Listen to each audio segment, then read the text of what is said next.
ನೋಡ್ರಿ, ಇದು 4 ಗೋಡೆಗಳ ವಿಸ್ತೀರ್ಣತೆ ಅದ. ಆದ್ರೆ ಒಂದು ಸ್ವಲ್ಪ ವಿಶೇಷ ಅದ, ಇದು ಲಕ್ಷ ಕೊಟ್ಟು ನೋಡ್ರಿ. ಆಮೇಲೆ ಚೆನ್ನಾಗಿ ನೋಡ್ಕೊರಿ, ತಿಳ್ಕೊಂಡ ನಾ ತಿಳಿಸ್ತಾನು. ಲಕ್ಷ ಕೊಟ್ಟು ನೋಡ್ರಿ, ಎಲ್ಲರೂ ಈ ಕಡೆ ನೋಡ್ರಿ. 4 ಗೋಡೆಗಳ ವಿಸ್ತೀರ್ಣ ಪ್ಲಸ್ ಮಾಳಿಗೆ ವಿಸ್ತೀರ್ಣ ಕೂಡಿಸ್ಬೇಕಿದ್ರೆ ನೋಡ್ರಿ.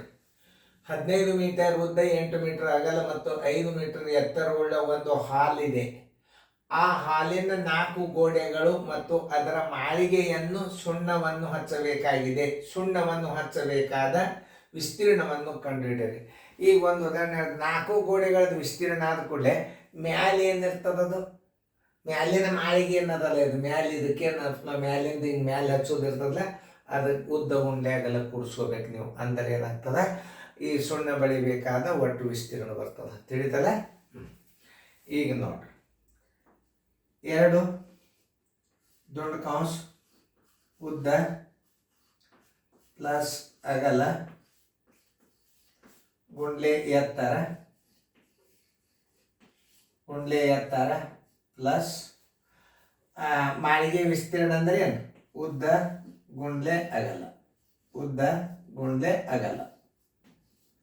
ಮಾಳಿಗೆ ಮ್ಯಾಲಿನ ಮಾಳಿಗೆ ಏನದಲ್ಲ, ತಳಗ ಗಾಡಿ ಎಷ್ಟಿರ್ತದ, ತಳಗ ನೆಲ ಎಷ್ಟಿರ್ತದ ಅಷ್ಟೇ ಮ್ಯಾಲ ಮಾಳಿಗೆ.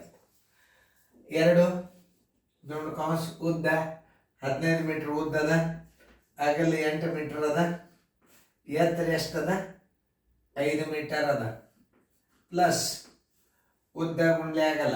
ನೋಡ್ರಿ, ಇದು ಉದ್ದ ಗುಂಡ್ಲೆ ಅಗಲ, ಉದ್ದ ಪ್ಲಸ್ ಅಗಲ, ಇದು ಉದ್ದ ಗುಂಡ್ಲೆ ಅಗಲ. ಇದ್ರಾಗ ಕೂಡಿಸ್ಬಿಡ್ರಿ, 15 ಗುಂಡ್ಲೆ 8. ಇದು ವಿಸ್ತೀರ್ಣ. ಇದು 4 ಗೋಡೆಗಳ ವಿಸ್ತೀರ್ಣ. 4 ಗೋಡೆಗಳ ವಿಸ್ತೀರ್ಣ 2 ಗುಂಡ್ಲೆ 15 1 8 23 ಗುಂಡ್ಲೆ 5. ಆಮೇಲೆ ಇದನ್ನ ಗುಣಾಕಾರ ಮಾಡ್ಕೊಂಡ್ರೆ ಏನು ಬರ್ತದೆ, 4 ಗೋಡೆಗಳ ವಿಸ್ತೀರ್ಣ ಬರ್ತದೆ. ಇದು 15 8 120, ಇದು ಮಾಳಿಗೆ ವಿಸ್ತೀರ್ಣ ಆಗ್ತದೆ. ಈಗ ನೋಡಿ, 5 2 10 10 23 230 ಏನಿದು 4 ಗೋಡೆಗಳ ವಿಸ್ತೀರ್ಣ ಪ್ಲಸ್ ಮಾಳಿಗೆ ವಿಸ್ತೀರ್ಣ. ಇದ್ರಾಗ ಕೂಡಿಸ್ಬಿಡ್ರಿ, ಎಷ್ಟು ಬರ್ತದೆ ನೋಡ್ರಿ, 350 ಚದರ metre. Answer is equal to 350 ಚದರ ಮೀಟರ್. ಉತ್ತರ ಸಂಖ್ಯೆ ಎಲ್ಲದ ನೋಡ್ರಿ, 350 ಚದರ ಮೀಟರ್. 350 ಮೀಟರ್, ಇದು 300 ಚದರ ಮೀಟರ್. 200, ಇದು ಬರೀ 4 ಗೋಡೆಗಳ ವಿಸ್ತೀರ್ಣ ಇಟ್ಟಾರ ನೋಡಿ. ಬರೀ ಇದನ್ನು ಇಟ್ರಿ ಅಂದ್ರೆ ಇದಕ್ಕೆ ಉತ್ತರ ಹಾಕಿದ್ರೆ ರಾಂಗ್. ಇದನ್ನು ಮಾಳಿಗೆ ವಿಸ್ತೀರ್ಣ ಕೂಡಿಸಿದಾಗ ಎಷ್ಟಾಯ್ತು, 350 ಚದರ ಮೀಟರ್ ಆಯ್ತು. ಉತ್ತರ ಸಂಖ್ಯೆ ಎ. ನಾವು ಸರಿಯಾಗಿ ಅರ್ಥ ಮಾಡಿಕೊಂಡು, ಗಣಿತದ ಸರಳದ 4 ಗೋಡೆಗಳ ವಿಸ್ತೀರ್ಣದಾಗ ನೀವು ಮಾಳಿಗೆ ವಿಸ್ತೀರ್ಣ ಕೂಡಿಸಿಬಿಟ್ರೆ ಮುಗಿದು. ಇದಕ್ಕೆ ಸುಣ್ಣ ಬಳಿಲಿಕ್ಕೆ ತಗಲುವ ಖರ್ಚು ಎಷ್ಟು ಅಂತ ಮುಂದೆ ಅಂತ ಲೆಕ್ಕನೂ ಬಂದಿರ್ತಾವ. ಅದನ್ನೊಂದು ಮಾಡಿಬಿಟ್ರೆ ಮುಗಿದು. ಚೆನ್ನಾಗಿ ಬಿಡಿಸುವ ಗಣಿತ.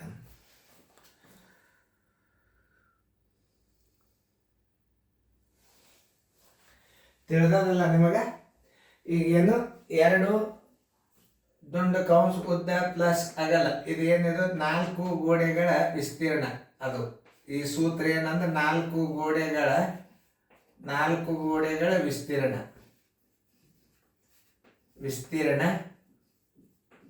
ಬರೋಬ್ಬರಿ 4 ಗೋಡೆಗಳ ವಿಸ್ತೀರ್ಣ ಬರೋಬ್ಬರಿ 2 ದೊಡ್ಡ ಕೌಂಸ್ ಉದ್ದ ಪ್ಲಸ್ ಅಗಲ ಗುಂಡ್ಲೆ ಎತ್ತರ ಪ್ಲಸ್ ಮಾಳಿಗೆ ವಿಸ್ತೀರ್ಣ. ಇದು ಉದ್ದ ಗುಂಡ್ಲೆ ಏನು, ಮಾಳಿಗೆ ವಿಸ್ತೀರ್ಣ.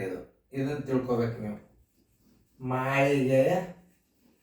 ಮಾಳಿಗೆಯ ವಿಸ್ತೀರ್ಣ ಕೂಡಿಸ್ಕೋಬೇಕು ನೀವು. ಸುಮ್ಮನೆ ಇರಲಿ, ಯಾಕಂದ್ರೆ ಏನಿದು ಸರ್ ಏನು ಹೇಳ್ಯಾರ, ಇದನ್ನ ಏನು ಕೂಡಿಸಿದ್ರು ಅನ್ಬಾರ್ದು ನಿಮಗೆ. ಇದೇನಿದು ಮಾಳಿಗೆ ವಿಸ್ತೀರ್ಣ. ಇದು ಮ್ಯಾಲೆ ಉದ್ದ ಅಗಲ ಮಾಳಿಗೆ ವಿಸ್ತೀರ್ಣ. ಹಿಂಗೆ ಸರಿಯಾಗಿ ಅರ್ಥ ಮಾಡ್ಕೊಂಡು ಲೆಕ್ಕ ಮಾಡ್ಬೇಕಾಗ್ತದೆ ನೀವು. ಅಂಥವೆಲ್ಲ ಗಣಿತಗಳು ಬೀಳ್ತಿದ್ದವು ಅವಾಗ. ಈಗ ಇವು ಬೀಳಂಗಿಲ್ಲ ಅಂತಲ್ಲ, ಈಗ ಬೀಳಿಕತ್ತಾವ. ಈಗ ಇವು ಗಣಿತಗಳು ಹಾಡು ರಿಪೀಟ್ ಮಾಡ್ಲಿಕ್ಕತ್ತಾರ ಈಗ ಸೈನಿಕ್ ಸ್ಕೂಲ್ನಾಗ. ನೀವು ಇದನ್ನು ಚೆನ್ನಾಗಿ ತಿಳ್ಕೊಂಡು ಮುಂದಿನ ಗಣಿತ ಮಾಡ್ರಿ. ಒಂದು ಖರ್ಚಿನ ಲೆಕ್ಕ ಕೊಡ್ತೀನಿ ಮಾಡ್ರಿ ನೋಡಿ, ಯಾರು ಸಣ್ಣರಿದ್ದೆ.